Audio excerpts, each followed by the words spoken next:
So I want a simple business, easy to understand, great economics now, honest and able management. You're not buying a stock, you're buying a part ownership in a business.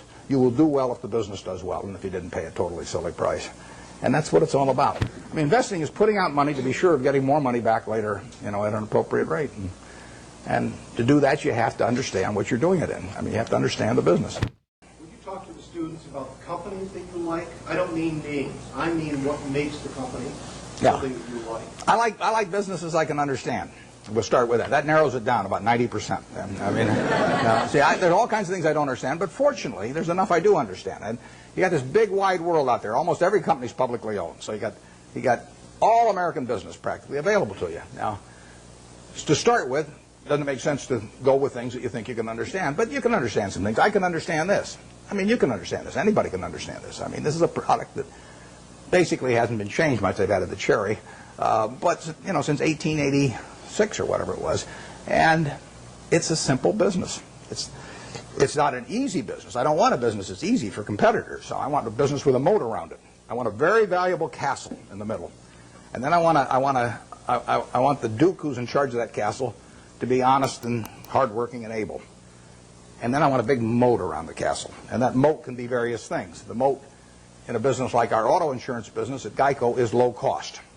I mean, people have to buy auto insurance, so everybody's going to have one auto insurance policy per car, basically, or per driver. And I can't sell them 20, but they have to buy one. What are they going to buy it on? They're going to buy it based on service and cost.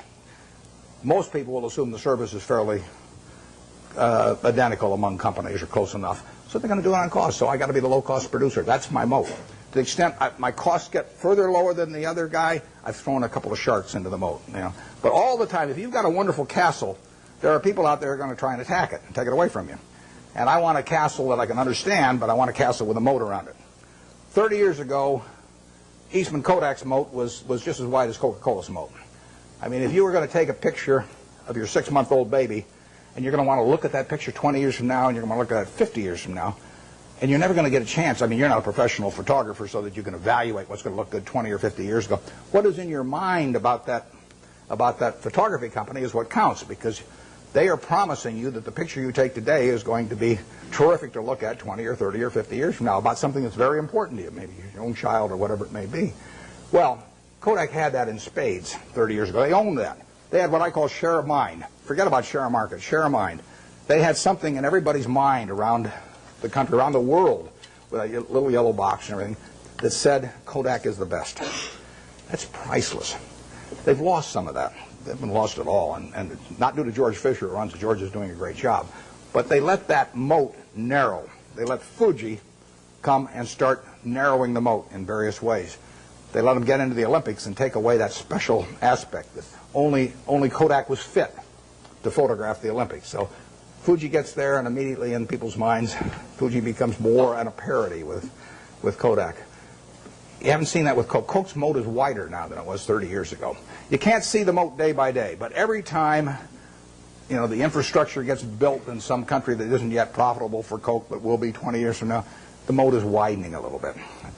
Things are all the time changing that moat in one direction or the other. 10 years from now, you can see the difference. Our managers of the businesses we run, I've got one message to them, which is to widen the moat. And we want to throw crocodiles and sharks and everything else, gators, I guess, into the moat to keep away competitors. And that comes about through service. It comes about through quality of product. It comes about through cost. It comes about sometimes through patents. It comes about through real estate location. So that's the business I'm looking for. Now, what kind of businesses am I going to find like that? Well, I'm going to find them in simple products, because I'm not going to be able to figure out what the moat's going to look like for Oracle or Lotus or Microsoft 10 years from now. I mean, Gates is the best businessman I've ever run into, and they've got a hell of a position, but I really don't know what that business is going to look like 10 years from now. And I certainly don't know what his competitors' businesses are going to look like 10 years from now. Now, I'll name one I don't own. I know what the chewing gum business is going to look like from 10 years from now. I mean, the internet is not going to change how we chew gum. And nothing much else is going to change how we chew gum. And then are there going to be lots of new products? Is it really, our spearmint and juicy fruit and all those going to evaporate? So it isn't going to happen. You give me $1 billion and tell me to go in the chewing gum business and try and make a real dent in Wrigley's, I can't do it. And that's the way I think about business. I say to myself, give me $1 billion and how much can I hurt the guy? Give me $10 billion. Give me $10 billion and how much can I hurt Coca-Cola around the world? I can't do it. Well, those are good businesses. Now give me some money and tell me to hurt somebody in some other fields and I can figure out how to do it. So I want a simple business, easy to understand, great economics now, honest and able management, and then I can see about, in a general way, where they're going to be 10 years from now. And if I can't see where they're going to be 10 years from now, I don't want to buy it. Basically, I don't want to buy any stock where if they close the New York Stock Exchange tomorrow for 5 years, I won't be happy owning it. I buy a farm, and I don't get a quote on it for 5 years, and I'm happy if the farm does okay. You know, I buy an apartment house, don't get a quote on it for 5 years, I'm happy if the apartment house produces the returns that I expect. But people buy a stock, and they look at the price the next morning, and they decide whether they're doing well or not doing well. It's crazy, because they're buying a piece of a business. That's what Graham, the most fundamental part of what he taught me. You know, you're not buying a stock, you're buying a part ownership in a business. You will do well if the business does well, and if you didn't pay a totally silly price.